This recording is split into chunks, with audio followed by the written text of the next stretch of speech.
Jæja, ég vonið þið heyrið í mig núna. Velkomin öll, og afskaplega gaman að sjá þennan stóra hóp hér í dag. Rektor, deildarforseti Magnús Jóhannsson, other guest of honor, Professor Ernst. Öll verið hjartanlega velkomin. Málþingið til heiðurs okkar góða vin og kollega Magnús Jóhannssoni og við erum líka með annan heiðursgest hér í dag, Professor Ernst, og af kurteisi við þennan góða gest okkar þá ætlum við að hafa málþingið á ensku, þannig ég skipti núna yfir í ensku. So now we'll change over to English, Professor Ernst. Let me see, sorry, I'm getting my...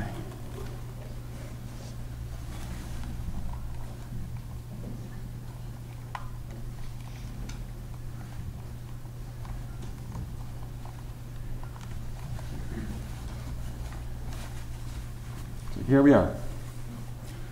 So as I said in Icelandic, this seminar is in honor of Professor Jóhannsson, Magnús Jóhannsson, which retired last year, but like I would want to see many professors, Professor Emeritus, to be very active and associated with our department. So even though he has formally left, he's still with us and very active in the teaching and research and many other aspects of his academic life.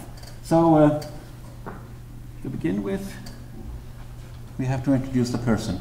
Magnús Jóhannsson, born 1942, so 70 years old last year.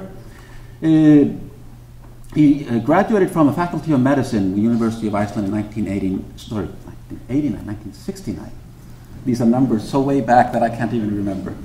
And 5 years later, he got his PhD degree from the distinguished university, Lund University in Sweden.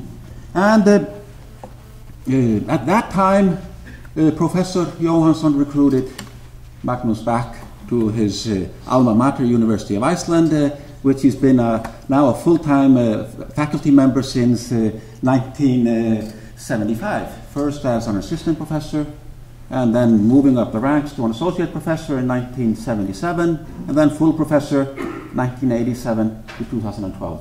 So this is his career, so we can stop now. But there's more to it, obviously. We have a scientist. And as you'll see, Magnús has perfectly, I think, exemplified all the different hats that the academic person is supposed to wear.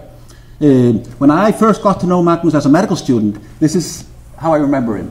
Standing over the electrophysiological tracings with the rat, somewhere we don't see the rat there, but his research was very much focused on the molecules that are important for cardiac function.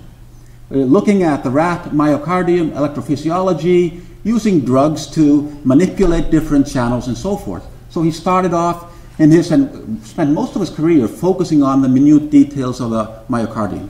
But here you can see him. You can see the equipment there. All these equipment, he knows every screw and every detail of these equipments. And I think they're still around, aren't they, Magnús? And he knows every little nook and cranny in those equipment. And here you can see another thing that he made. This is the first computer that he made. So, and was programmed in hexadecimal programming code. And Magnús was, I consider myself a computer person because I know how to Google. But he's of the generation that knew how computers work, and he still does.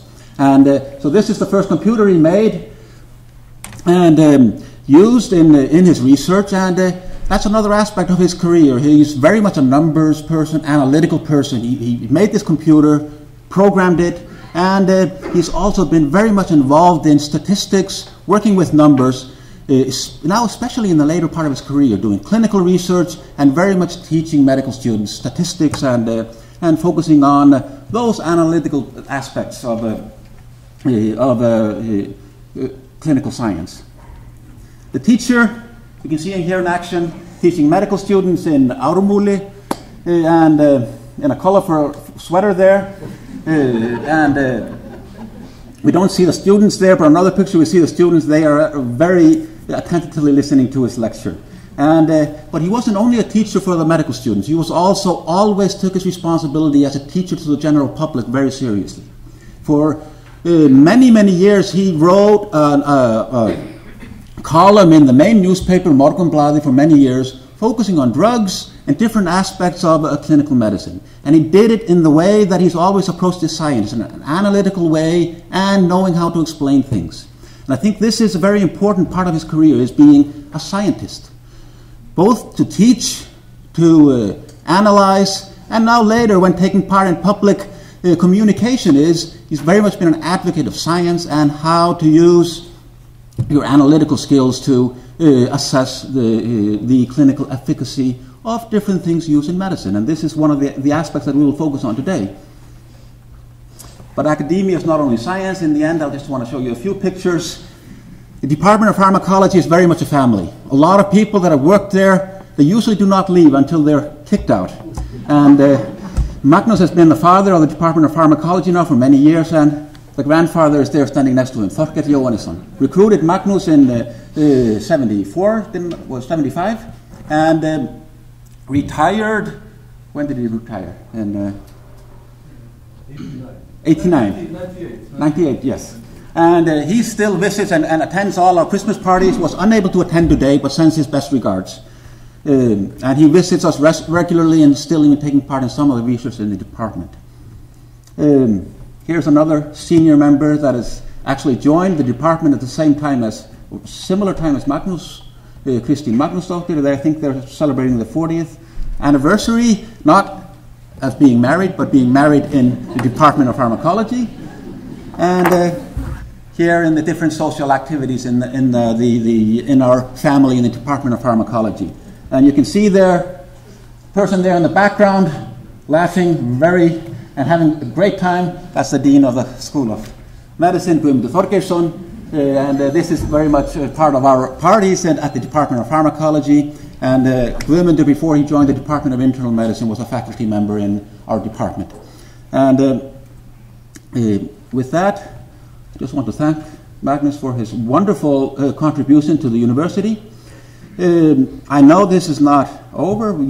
I was just writing up the schedule for the medical students for next year, and his name is still there. So even though this is kind of a goodbye, it's certainly not a goodbye. And now for the rest of the seminar, I want to hand over the podium to Professor Elín Sofía Ólafsdóttir. She's going to chair this session. And Elín Sofía, the podium is yours.